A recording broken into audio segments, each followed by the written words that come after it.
Hello. I just dropped off a Spark order, and one thing came to mind that I really freaking hate about Spark is that there seems to be two types of people that use this service. People who realize the truth that you have done them a favor by either shopping and or delivering their groceries for them. That should be common sense, you would think. But there's also this other group of people who thinks that because they paid you a very small tip that and paid Walmart for a service, that they are now your boss and that you have to work for them now and do everything according to their will. And that isn't how it works, people. This is done as a favor. And it's not to save you money. It's strictly to save you time. It's a favor. We don't work for you. Don't really hardly even work for Walmart. But the messed up thing about it is that if, for whatever reason, if a customer decides that they weren't 1000% ass-kissed, coddled, babied, and treated like the king of the world that they are for the privilege of delivering their groceries, that all it takes is one incorrect complaint, invalid complaint to Spark, and you're gone, and you can't even argue your way back into getting reactivated. They couldn't care less.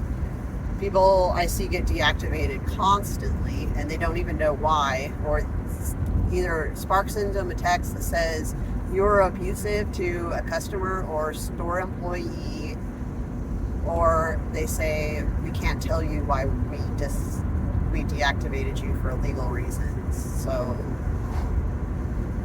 basically, the store employees and the customer, if they don't like the look of your face, the cut of your jib, you don't get to do this anymore. And it's bullcrap.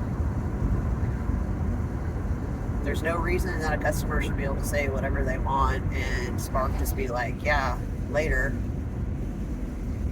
I mean, I get the logic of it. They can find drivers all day long, but customers, they figure once a customer gets mad, they're never coming back. But your Walmart, they're going to come back. Have you ever shopped inside Walmart? Ever had the employees in there help you out? They're not much help. No offense if you actually work inside Walmart. I know that they don't train you for shit. That's why. I mean, you could take it upon yourself to learn some stuff extra that you need to learn in order to do your job. But I guess they don't really pay enough for that, so I guess it's on you.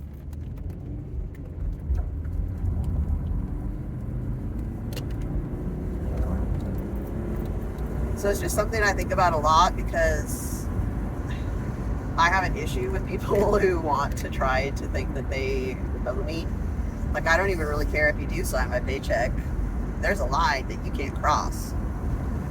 I work my ass off. I'm an excellent employee for anybody. And unfortunately, some bosses consider excellent employee as somebody that they can just continue to crap on and never get a raise to or anything like that. So don't listen to the stuff about quiet quitting. It's actually quiet firing. It's really interesting how some of these columnists who have never actually probably even had a real job, they're just freelance writers or journalists, write these bullcrap articles that they think that they know what the real world workforce is doing. Yeah, we interviewed a handful of people that make like $200,000 a year and they're unhappy. Yeah, I don't care. I've been supporting, before my husband got rid of my husband, I was supporting all four of us on $20,000 a year for the last fucking decade. I've never had an eviction notice.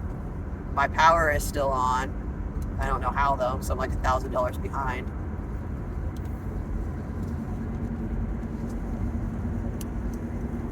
It's just crap.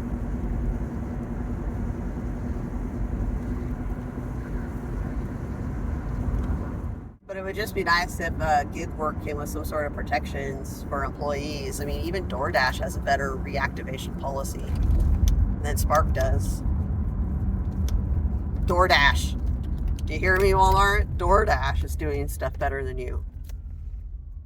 Also, customers can't pull their tips back on DoorDash either.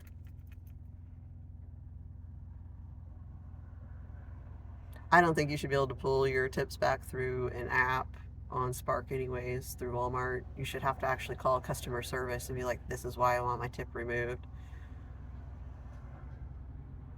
And not because she lined up my groceries horizontally and I wanted them lined up on the porch vertically. I know I didn't put it in the drop-off notes, but really, that should have been common sense. No, it's not. Shut up. Go get your own groceries. Because let me reiterate, it's a service. It's not a right. It's a service.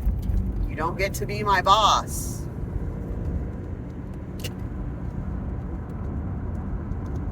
I am not contracted by you through your measly tip. And what do you guys think is a good tip for somebody to bring you your groceries? Because Walmart seems to prorate it on how many items you have being dropped off.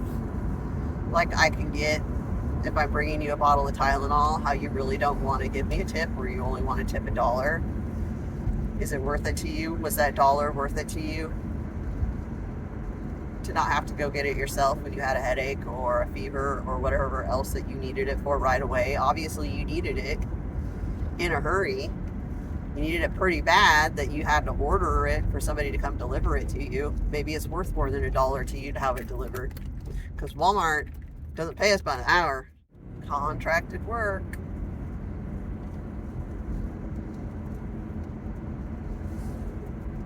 And your tip is configured into my hourly wage as far as I'm concerned.